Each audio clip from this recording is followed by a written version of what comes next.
Hello there. This is Jay. Got another one of my unrehearsed, unscripted, off-the-cuff review videos here. This one is for the latest lightsaber I just finished yesterday. This is Saber-41.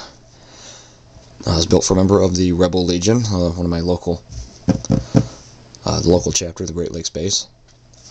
This one was built on a I guess you'd call it a limited budget. Most people have a budget of some sort involved when I build one of these for them. And this was also done to see just how well I could build something on a relatively modest amount of money. And this is the final result. This is built using a combination of raw aluminum tubing and some bits and pieces of MHS, and also some, as usual, chrome plated brass sink drain pipe. I'll start up here. We have a standard MHS version 1, style 1 emitter. And we move right back to here. This section right here is a piece of a threaded MHS section. Then we've got an unthreaded I think that was a 1 1/4 inch aluminum piece on the inside here, and then the slotted grip section is 1 3/8 diameter aluminum piece. This is all held together by screws, because I don't have a lathe and I don't have the means of threading this stuff, and honestly the screws kind of give it an industrial, old Republic kind of look. This section here is another piece of the same 4-inch double fit threaded female MHS extension that I cut up. This piece is totally unthreaded, that's why there's 2 sets of screws here. Getting to the back half of the lightsaber, taking it apart, you just pull these 2 screws and this piece slides right off.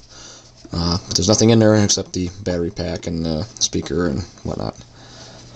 So back here we have the a standard MHS style 4 pommel, my last of the old style speaker grills from the speakers I used to use back in 2006 and 2007.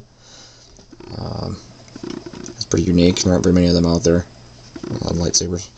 And this is attached to the last section of that 4-inch extension that was threaded. And we have a cover tech knob over here. Now, as far as electronics go, this has a Crystal Shard 2.5. Runs on a replaceable 18650 lithium-ion batteries back here. There's a rice port on this as well. It's also tucked in back here. I did that on a pigtail because we didn't want to have recharge port, rice port holes all over this thing, as it's got enough holes and screws on it already. At least holes that were filled with screws. Right here, this is the mini tactile auxiliary switch, which also can be used to power it on. Sleep mode.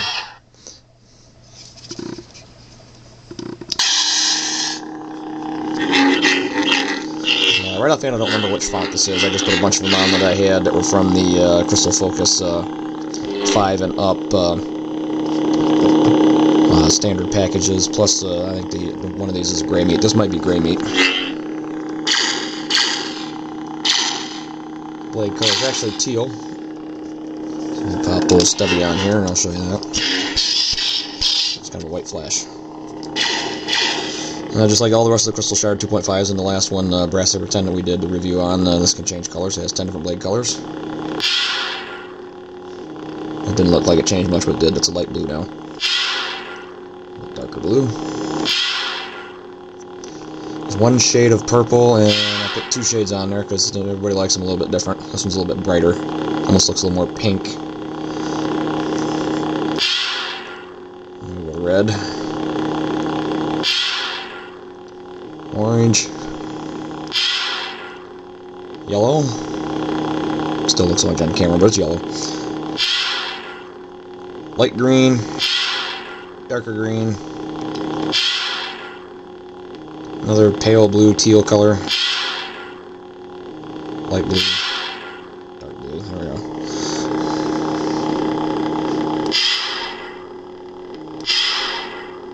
This is kind of cool. A yellow flash on this one. Blade lock up.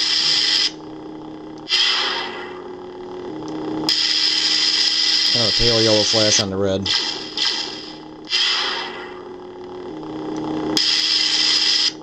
think everything else is white.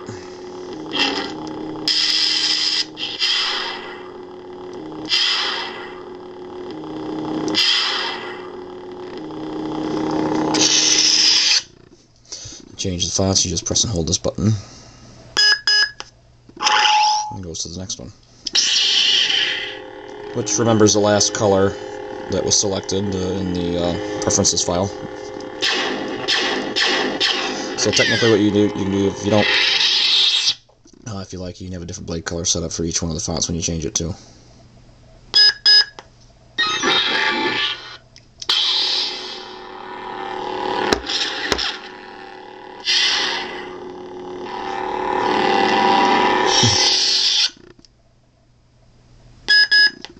This party's over. Okay, so there's a couple of them that aren't back standard files from the CF. So those two, Revenge and Shatterpoint. Those are just two of my personal favorites.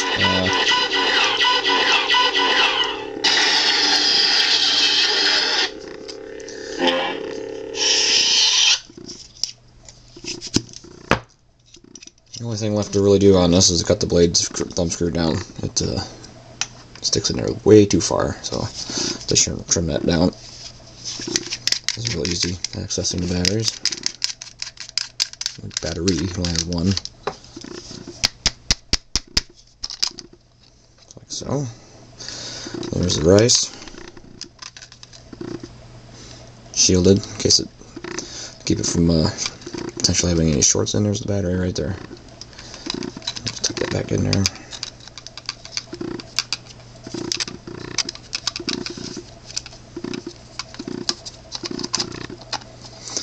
It's already kind of learned the wiring where it needs to go in order to go back in there. The damn speaker mounts are a pain in the ass.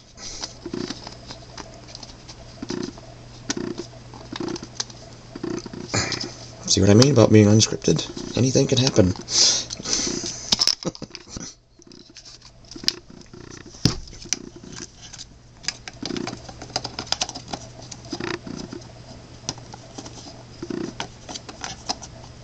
Sometimes the MHS stuff just is off-centered enough. The inner hole where the speaker mounts just don't want to go down in there like they're supposed to.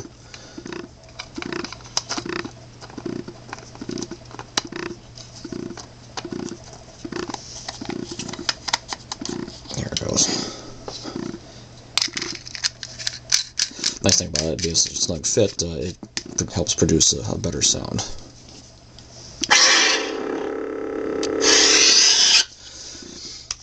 Should you ever need to access the SD card, and I may have to do that, take some stuff off of this, change the fonts around, just unscrew the emitter. There's the LED module. It slides up. Kind of out of the way, I don't know how well you can see it because it's dark, but the SD card is right down in there. It's pretty easy to get to it. I left these wires a little short because you don't want them, there's not a whole lot of room in there for them to pile up and to coil up.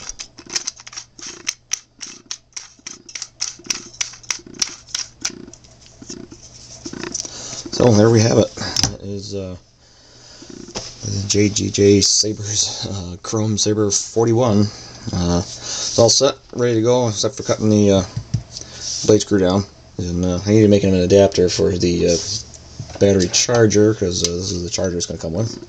And it has a 2.1mm male plug on it. Since there's no recharge port on the lightsaber, I have to make an adapter because the batteries have a JST from TCSS, so I have to make an adapter wire for that, but that's no big deal. Once again, there it is, Chrome Saber 41. Thanks for taking time for watching, and we'll see you next time.